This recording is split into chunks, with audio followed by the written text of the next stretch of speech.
Hello snowboarders of the internet. I'm your host Avran LeFeber, and in this video we'll be reviewing the Burton Hometown Hero, part of Burton's family tree line of snowboards. This board features Burton's directional camber. Some of you might know it as S-camber, but basically it's camber under the back section of the board with rocker out in the nose, so that way when you load it, the nose lifts up, you get all your drive and power off that back foot. This board is available in three sizes, 152, 156, and 160. I rode this board in a 156 at Copper Mountain with my Rome Black Label bindings and my K2 Thraxis boots. The conditions were overcast, there was heavy wet snow falling, there's about 1 to 3 inches on the runs on top of all that preseason man-made snow that they've been blowing. And then like the sides of the run, it could get anywhere up to about 6 to 8 inches of just like chunder pow, and the runs were kind of lumpy. It was a little windy, not terribly windy. All right, so this board does have a twin flex, meaning that, you know, it's consistent throughout. But the thing that changes it is the taper, the camber under the back foot, and the rocker in the nose. The way it rides, it feels like the nose is slightly softer than the tail is, but that's really just the camber section. You got all that load fighting you back there, and you got that rocker in the nose, so it's just easier to engage. What you'll notice is the squeeze box technology in the board does give sections where it's a little more playful and then a little bit stiffer. What I noticed when I was charging with it is that it felt a little softer in the nose, and then it progressively seemed to stiffen up through the tail. Not much, just a little bit stiffer, but a lot of that is just that camber section right through there. There's not a lot of torsional flex to it, but there's enough that it'll let you just twist the board when you need it to drive it into a turn. Now, when it comes to stability, you feel everything in that rocker in the nose back to about where your bindings are, like about center point of that, and then it just progressively stiffens back up through the tail.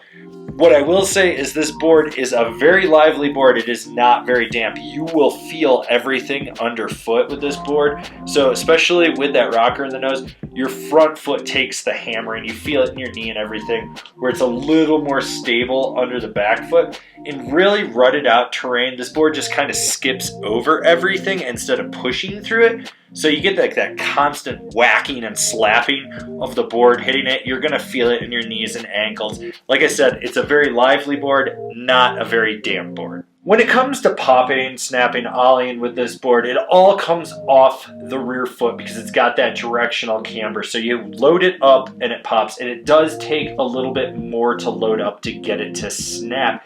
The thing that I noticed was it wasn't consistent with how you popped. It just seemed to be lacking a little bit, and you had to put a lot of effort into it to get it to pop. And you could do the same run over and over again, and it wouldn't pop consistently throughout the day. It was just like one of those things where you have to bring your A game to get it to engage, to load it up, to get it to snap. All right, so when it comes to buttering on this board, it's less buttering and more high-speed tail wheelies. Like you're just going fast, you lean back, you get up on that tail, and it just sort of goes with it. You can press into the nose because there is that rocker. It takes a lot of effort. You really have to get your weight out there, and you're going to feel the board try to fight you on that. And even when you put everything you got into it to pressing, you're not getting a deep press out of it. That's just kind of how this board is. It's not really what it's designed for. So this board is nimble edge to edge. You're going to notice that right away. It transitions very smoothly from toe to heel, toe to heel. You're going to be able to just roll from edge to edge. The big thing to note, though, is that directional camber profile puts all the drive off the back foot. It's one of those boards that you really are just going to push in off the tail, get it to slingshot you out of the turns. You're going to feel that load when you're trying to aggressively lay a trench with it. Now, I will say that I think really laying it over on edge, you got to kind of have the right terrain for it.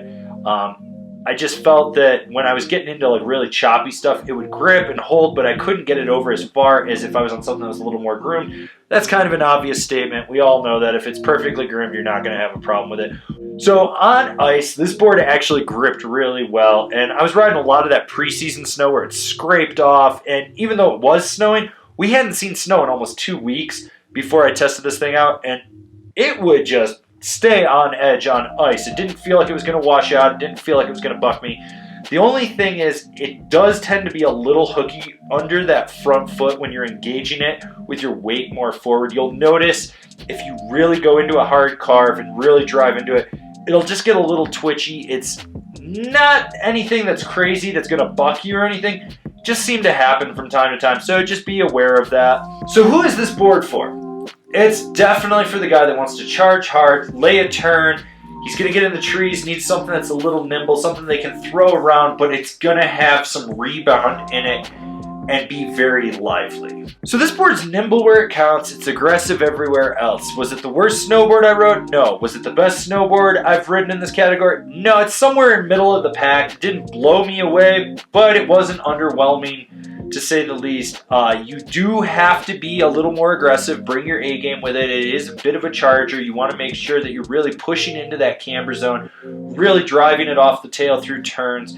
I do like how quick and smoothly it transitions from edge to edge. I did find that really well.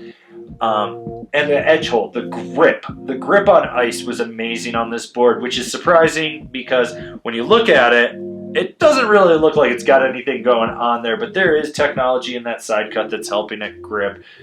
It's a decent board. It's not anything mind-blowing. It's not anything that completely sucks. So if you're looking for a middle of the pack, you're a Burton fanboy, here you go. Comparable boards. The Rome Blur, the K2 Simple Pleasures, the Telos DST Carbon. This has been my review of the Burton Hometown Hero. Do you agree? Do you disagree? Do you own one? Are you going to buy one? Leave me a comment down below. Let's have a conversation about this snowboard. If you're new here, remember to subscribe, click the bell, get those notifications. That way you're not missing any of the videos we've got coming out for you. And if you'd really like to support us and you just really want to see what we're doing grow, swing on over to Angry Snowboarder VIP. I could tell you more here, but I got a video over there that explains it so much better. As always, I've been your host, Avran LeFeber, and I'll see you in another video.